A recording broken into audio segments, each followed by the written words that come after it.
Welcome to tonight's virtual meeting. This is our kindergarten and first grade virtual curriculum night for all of our remote learners in my classroom. I'm so excited that you're taking the time to join me, and I'm going to go ahead and share my screen and kind of walk you through a PowerPoint I've made you so that you understand what's expected, what's going on in our classroom, and all of that good stuff. So let me go ahead and move me down, and here we go. As we said, welcome tonight. The first thing I want to talk about is our classroom website. Please make sure that you visit this website each week before Monday morning. I try to add a new weekly newsletter each week, which updates the upcoming events, what we might be working on in each subject area on Friday evening so that you'll have it by Monday morning. You can go to this website by visiting wjes.net, clicking on classrooms, and then finding the first grade classroom. I'm still under first grade, and clicking on my website, you'll see a picture of me on there as well. So please visit the website each week. A little bit about myself.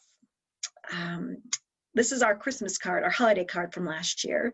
So you'll see a picture of Mrs. Duquette, a picture of my husband, Matt, my son, Avery, who's an 8th grader, who is an avid football player and golfer, and my son, Riley, who also loves to play football and gaming.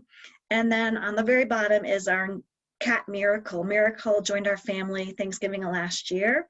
So in each corner of this slide, I've included some things that are important to me. And of course, the first one is our class pet, Miracle. I think your students are getting to know him very, very well, as he sometimes joins us, or we sometimes find him because the kids are curious to know what he's up to. Also in the upper corner is a picture of Salida. We have a house in Salida, so we try to go there at least twice a month. And when I'm in Salida, I've attached a picture of my 3-wheeler, my bicycle on the bottom that also has flowers in there because I love to garden. And then finally, I find relaxation through painting rocks.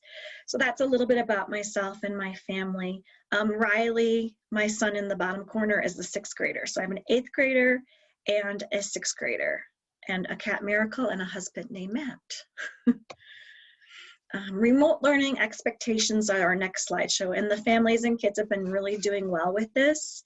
Please be on time to our Zoom meetings. Please be on time to all of our Zoom meetings that are live. Secondly, come prepared with any materials that are needed. I often post in Seesaw what's needed, but the students should have a cozy learning space where they have all of their supplies and materials nearby. The next one, the third one, is stay muted during class unless you're called on. The reasoning behind this is it's sometimes very distracting to the other students if there's external noise and they have a hard time focusing. So please have your child or remind your child to stay muted so that it's respectful to our other learners in our classroom and students. I really do want their cameras and their videos turned on throughout the entire lesson. That way I can see if they're focused, engaged, what kind of mood they are, if they're feeling frustrated, and then I know better how to support their needs. And then finally, parents, please let your child have some independence and give them some space. When we're in our Zoom meetings, I think it's really important that you know, if you're in the living room or in their study space, doing something else away from them so that they know that they can be independent and that they can be successful. When they're working on Seesaw activities, I know now you're probably giving them more support, but as we move on, I'd like you to do something called the gradual release method, which is where you might support them more at the beginning, but then slowly give them more responsibility to complete the activities and tasks on their own. I think these two images that I found on Facebook really support how I'm feeling about remote learning and supporting you. And the first one is a Dr. Seuss poem, and it says, "I will teach you in a room. I will teach you now on Zoom. I will teach you in a house. I will teach you with a mouse. I will teach you here. I will teach you there. I will teach you because I really, really care." And I'm loving this online format. I've been teaching for 20 years and have never, until last March, done online stuff, and I'm really impressed with the students and their ability to engage and focus while we're in Zoom meetings. So that one kind of stuck in my mind as important. And then this one you've seen probably before in one of my virtual classrooms, but our school supply list for 2020/21, I think this goes for parents, kids, and teachers alike. Please be patient, be flexible, take some deep breaths, practice calmness, use a sense of humor, practice cooperation, encouragement, positivity, understanding, compassion, respect, and kindness. That little image, when I saw it on the internet, just really kind of stuck it in my head as where I'm at right now and where I think many of us are as parents of how to navigate these new waters. So keep these two in mind as we're moving forward. Now to move on to our schedule. Our schedule is very consistent on Monday through Thursday. I try to post everything in Seesaw by 8:00 a.m. in the morning. And so our schedule is as follows on Monday through Thursday. Crew, which is at 9:00, is our live Zoom check-in. It's really important that students attend these because at these meetings we're building their habits of character and just checking in to make sure that they're ready to learn and focus and engage for the day. From there, we go on to EL module. As you know, the lesson is pre-recorded, and then there's a quick module check-in for each grade level. Kindergarten's at 9:45, first graders are at 10:00. This is followed by a pre-recorded skills lesson with a small group for kindergarten at 11 and a small group for first grade at 11:30. Now, as I'm digging into the data a little bit more, I may discover that I want to do 3 small groups. So I may add an additional small group time at 10:30, but I just haven't had the chance to really dig into all the data and we're still map testing. After our small reading groups, it's followed by a lunch and a recess break. Please make sure your child is getting a brain break during this time, getting out, getting fresh air. For the first 2 weeks, I was not doing that. I was not taking a lunch break and realized by 2:00 I was spent. So I think the lunch and recess back to back will give us a good hour just to kind of decompress. After lunch and recess, I meet with kindergarteners at 1 for their math Zoom time and first graders at 1:30 for their map Zoom time. This is followed by Amplify reading and then also specials. I just noticed I have a typo in Amplify. So Amplify, forgot the M. At any rate, it's followed by specials. Amplify reading and specials can be done anytime in the day. They are not live recorded. They can be completed anytime in the day. And then also I wanted to note that with math, because it's only a half an hour, the students might have some extra activities to do after math if we don't finish it during class. On Fridays, I'm keeping that as more of a small group meeting time based on needs, as well as one-on-one instruction or progress monitoring, it's called, so that I can really connect with the kids in a smaller group setting or in a one-on-one group setting. A little bit more about each subject area. We have crew time each day. The purpose of crew is for the students to participate in activities that help to develop positive habits of character and social emotional wellness. This current week, we're working on having a growth mindset, building your brain, and then the word perseverance keeps on popping into all of our discussions. But that is our crew time. Sometimes we might have show and tell. Sometimes I might show a short video or have a short book that we read together and then talk about it. But really the purpose is to build that emotional wellness and habits of character.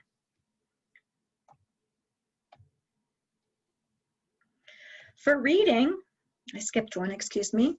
We do a lot of word work, so a lot of phonics-based tapping out, blending words together. We'll be working on fluency this year, reading decodable texts through the EL curriculum. My small reading group instruction will be based on a program called Orton Gillingham. It's a really structured multi-sensory approach to teaching reading, and I think we're going to see a lot of benefits from it. Also in reading, there will be the Amplify reading, read-alouds, shared reading, poetry, and finally, independent reading. Building the students' stamina so that they can read independently for X amount of minutes per day. We start out with 15, but our goal is to have them become independent readers where they have that stamina to stay focused and engaged on their own.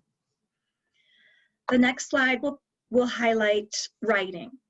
In writing, we use our EL module units of study as our writing topics.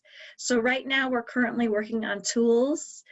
We just finished that up, and next will be habits of character. So we'll read a story called The Most Magnificent Thing and discuss how the girl takes initiative and how she collaborates and perseveres to get the job done. After the tools and habits of character, we'll move on to the sun, moon, and stars. And then finally, we'll end up the year with the study of birds. So those are our 3 major writing/reading topics. They pretty much go hand in hand. With writing, we'll do whole group writing, guided writing or small group writing, and then finally the students will be doing some independent writing. Again, with the writing, I use that Orton Gillingham during our small group instruction to really focus on handwriting and letter formation, dictation, spelling, capitals, ending marks, finger spaces, etc. And then finally, the students really enjoy this. They'll have a time to do some free writing and some journaling. In math, we use the resource called Math Expressions, and the students will be using manipulatives from around their house to help them with practicing counting. This year is a big year for number sense, adding and subtracting. We'll look at geometry, data analysis, measurement, and problem solving. Whenever possible, I like to tie math to real life experiences so that it starts to make sense to the children that math is everywhere around us. As far as homework goes, being that we're virtual, most everything we do is homework because it's done at home. But in addition to what we do in Seesaw is the students, and I usually post this, I have been posting it at the end of their skills lesson, the students should have time, or make time, I guess is a better word, to read for at least 15 minutes, 4 days per week. Now, I do have that attached to skills, and there might not be time to do it in that period before our small reading group. So it can be cuddled up in bed at night, sitting in a rocking chair with you, laying in their bed at night if they're independent readers, but just really the importance of reading for the 15 minutes, 4 days per week. I've included reading books, reading sight words, reading cereal boxes in the morning. If you're in the car on a road trip trying to read stop signs or talking about what the stops or the road signs say. I remember when my boys were first learning at the grocery stores where a light bulb went off for one of them, and I was so excited. Remember also that students need to complete 20 minutes of Amplify reading program 3 to 5 days per week. The links were sent home last week. And also, any activities that were not done during our Zoom lessons or finished during that time, I might ask the students to work on that afterwards. This has been an example in our first grade math class. Sometimes we just don't have time to do the student workbook, so it might be pages that they complete and then post a picture in Seesaw. And then finally, if your child does need some extra math work or if you'd like to challenge them, the Homework and Remembering book can be used, but only on the current unit we're working on and the current lesson we're working on. We don't want the kids to move forward. We want them to stay within the current unit and the current lesson that we're working on. I've included for you 10 free learning websites for kids. When I look at this list, I've done the Nat Geo for kids. It's a lot of nonfiction stuff that the kids really, really enjoy doing. Seussville is fun. It has games. It has books that are read aloud. That's a fun website that's free. I've also done PBS Kids, Starfall. Those are the ones I have personally done with my own children or at school when I was teaching at school. But please feel free to browse these websites and see if any attract your attention or your child's, because they're all educational and they're all safe websites. Partnership and feedback. So as I said earlier, I've been teaching for 20 years and I have 4 months experience with the whole online virtual teaching. So I really value your feedback. and am curious to know how it's going for you and your family. You know, some of the questions that I was brainstorming was, I wonder how the workload is for you or your child. I'm wondering if your child is focused and engaged during the lessons. And then if you have any suggestions or any changes that you would like to see made, I would love to provide you with, I would love for you to provide me with that feedback, because I think this year more than ever, it's really a partnership between myself and the families and the students. It's a partnership because, you know, we're not in the school for 8 hours a day or 6 hours a day. Instead, we're in each other's homes. So I really want it to work for all of us in a meaningful way. So I really, really do value your feedback, and I would appreciate it. And thank you in advance for that. You can email me your feedback. I've included my email address on here. It's my last name, but doesn't have the E on the end. So it's just kduquett@jeffco.k12.co.us. And if you don't have any feedback, but you have questions or concerns, that would be a great place to reach me as well. I try to check that email every day and get back in a very timely manner to you, because I think it's really important to have that feedback when you need it.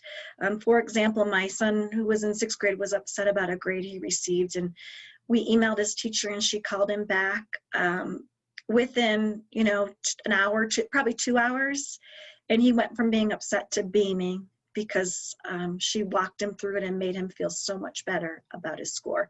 So I think it's really important that we do have a good relationship. And then finally, this is our class pet Miracle. Look at how he's sleeping there. I wanted to end this by saying thank you so much for your support this year. I know we're going to have a great year together, your students, your child, with each of you, with myself, with Miracle, our class pet. And then just be peaceful like Miracle. Have a wonderful evening. And I sign this slideshow, Love Mrs. Duquette and our class pet Miracle. Thank you so much for joining me, and please reach out with any questions, any feedback. I really do appreciate it. Have a wonderful, wonderful evening, and I will talk to you soon. Bye-bye. As the kids and I do, virtual hug, and then we leave with a heart.